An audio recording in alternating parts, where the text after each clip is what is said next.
This is The Scoop for Monday. I'm Megan Fair with your WMNF News headlines. On Friday, Governor Ron DeSantis signed the death warrant for William Francis Silva, a 61-year-old man who was convicted of shooting his estranged wife in 2006. He joined 68-year-old James Aaron Duckett and 80-year-old Dominic Anthony Occhione, both criminals scheduled for execution. Occhione is set to become the oldest person put to death by the state. His conviction came 4 decades ago in Pasco County after murdering his former girlfriend. The death warrant for Silva is the 13th that Governor Ron DeSantis has signed this year, after the modern record set last year for 19 death row inmates. Clearwater moved forward with Duke Energy, the city's electricity provider, in a unanimous vote last week. WMNF's Hannah Lauglisiano reports it was the first reading of the new agreement. Duke Energy is proposing a 30-year agreement that includes multiple investments in Clearwater's infrastructure. Among the investments are $20,000 per year for the first 5 of the agreement to Clearwater's Vision Community Action Plan, an initiative that dictates the city's future development. Clearwater heard from Duke Energy in a recent city council meeting.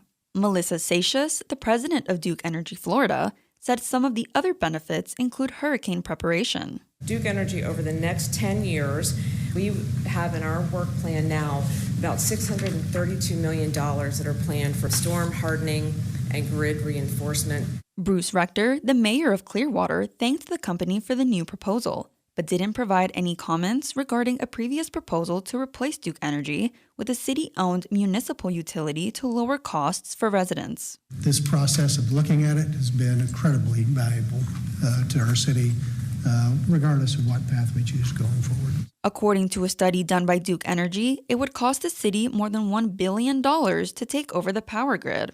You can find more information on WMNF.org. For WMNF News, I'm Hannah Lauglisiano.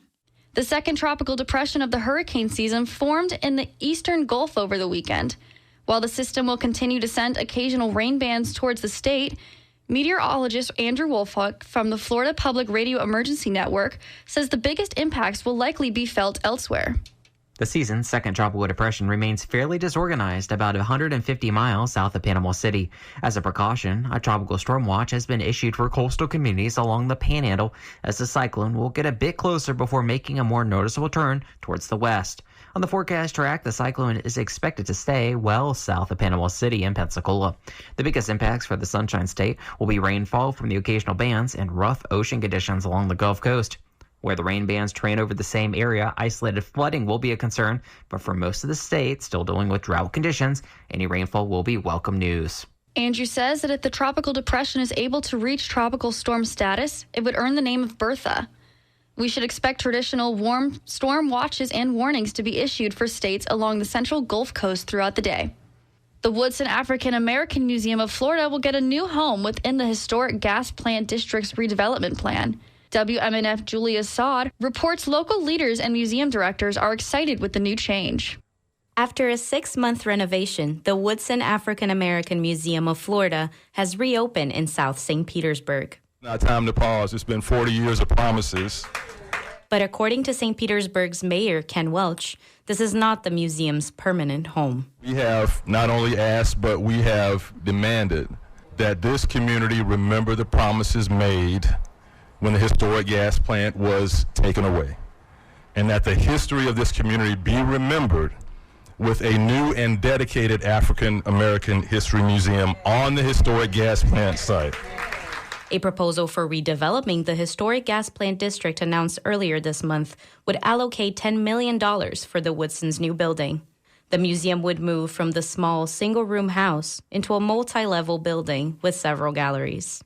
Terry Lipsy Scott, the museum's executive director, said she's excited to have more space.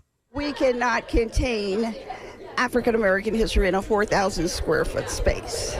And with that, we're looking forward to the journey ahead and exemplifying the essence and excellence of Black history. City Council will see a final version of the bid in the next 12 months.